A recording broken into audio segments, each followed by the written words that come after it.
ഇന്നത്തെ എൻ്റെ ഒരു ചെറിയൊരു ട്രാവൽ വ്ളോഗാണ് എൻ്റെ മാമനോടൊപ്പം. ഇതാണ് കേട്ടോ സാമ്പ്രാണിക്കോടി എന്ന് പറയുന്നത്. നമ്മൾ റീൽസിലൊക്കെ കാണില്ലേ, അത് അങ്ങ് കുറച്ച് ദൂരം അങ്ങോട്ട് ഇവിടുന്ന് ബോട്ടിൽ കയറി കുറച്ച് അങ്ങോട്ട് പോകണം.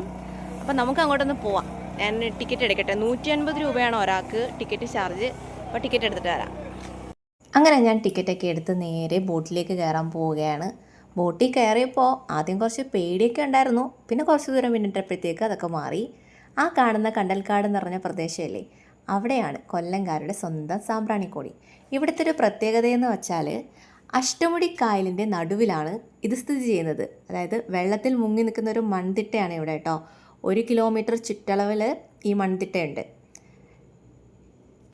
ശരിക്കും നമ്മളിവിടെ നിൽക്കുമ്പോൾ ഉണ്ടല്ലോ, കായലിൻ്റെ നടുവിലാണ് നിൽക്കുന്നത്. മുട്ടോളം വെള്ളമേ ആ ഒരു സ്ഥലത്തേ ഉള്ളൂ. പിന്നെ കുറേ ചേച്ചിമാർ അവിടെ കുറച്ച് സ്നാക്സൊക്കെ വിൽക്കുന്നുണ്ട്. അതിനെ ചുറ്റിപ്പറ്റി കുറേ ചെറു വള്ളങ്ങളും ബോട്ട് സർവീസ് ഉണ്ട്. ബോട്ട് സർവീസ് എന്ന് വെച്ചാൽ അവിടെ ഒരു 5 കിലോമീറ്റർ നമുക്ക് ഫുൾ അവർ ചുറ്റി കാണിക്കും. അതിന് ഒരാൾക്ക് 100 രൂപ വെച്ചിട്ടേ അവർ ഈടാക്കുന്നുള്ളൂ. അതിനെപ്പറ്റി എനിക്ക് അവിടുത്തെ കുറച്ച് ആൾക്കാരൊക്കെ ഓരോ കാര്യങ്ങളൊക്കെ എനിക്ക് പറഞ്ഞു തന്നു. ഇവിടുത്തെ ലൊക്കേഷൻ എന്ന് പറഞ്ഞാൽ കൊല്ലം ടൗണിൽ നിന്നും ഏകദേശം ഒരു 10 കിലോമീറ്റർ അകലെയാണ്. പിന്നെ ഇവിടേക്ക് പോകാനായിട്ട് പ്രധാനമായിട്ടും സാമ്പ്രാണിക്കോടി, മണലിൽ, കുരിപ്പള്ളി ഈ 3 സ്ഥലത്തു നിന്നാണ് ബോട്ട് സർവീസ് ഉള്ളത്. സ്വകാര്യ ബോട്ടും പിന്നെ DTPC ബോട്ടും സർവീസ് നടത്തുന്നുണ്ട്. പിന്നെ നമുക്ക് ഈ കണ്ടൽക്കാടിൻ്റെയൊക്കെ ഇടയ്ക്കൂടെ ഇങ്ങനെ കുറേ സമയം സ്പെൻഡ് ചെയ്യാം.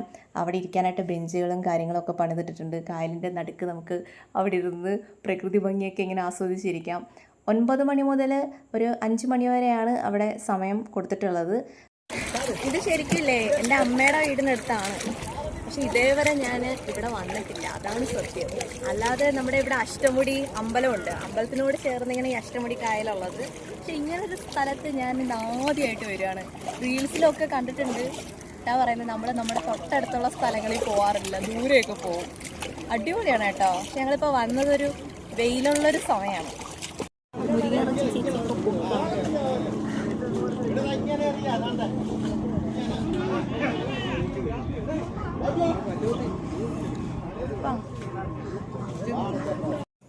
അങ്ങനെ അവിടെ കുറച്ച് സമയമൊക്കെ സ്പെൻഡ് ചെയ്തതിന് ശേഷം തിരിച്ച് നമ്മൾ ബോട്ടിൽ നമ്മൾ വന്ന സ്ഥലത്തേക്ക് പോവുകയാണ്. പിന്നെ ആദ്യം നമ്മുടെ സുരക്ഷ നോക്കണം കേട്ടോ. ലൈഫ് ജാക്കറ്റൊക്കെ ഇട്ട് ആ നിൽക്കുന്ന ഭാഗം മാത്രമേ ഉള്ളൂ ആഴമില്ലാത്തത്. പിന്നെ അങ്ങോട്ട് പോകുന്ന സ്ഥലം മൊത്തം നല്ല ആഴമുള്ള സ്ഥലമാണ്. അതുകൊണ്ട് ആരും ലൈഫ് ജാക്കറ്റ് ഇല്ലാതെ ബോട്ടിൽ കയറരുത് കേട്ടോ.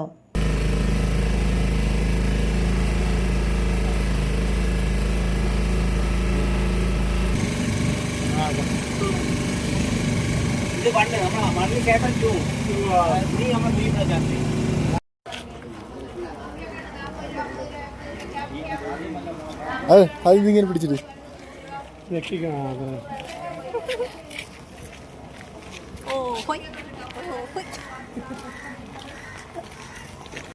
ഇപ്പം നമ്മൾ മണലി ക്ഷേത്രത്തിൻ്റെ അടുത്താണ് വന്നേക്കുന്നത്. നേരത്തെ നമ്മൾ പറഞ്ഞില്ലേ 1, 2 ടെർമിനൽ 2 ഇതാണ് 2 കേട്ടോ.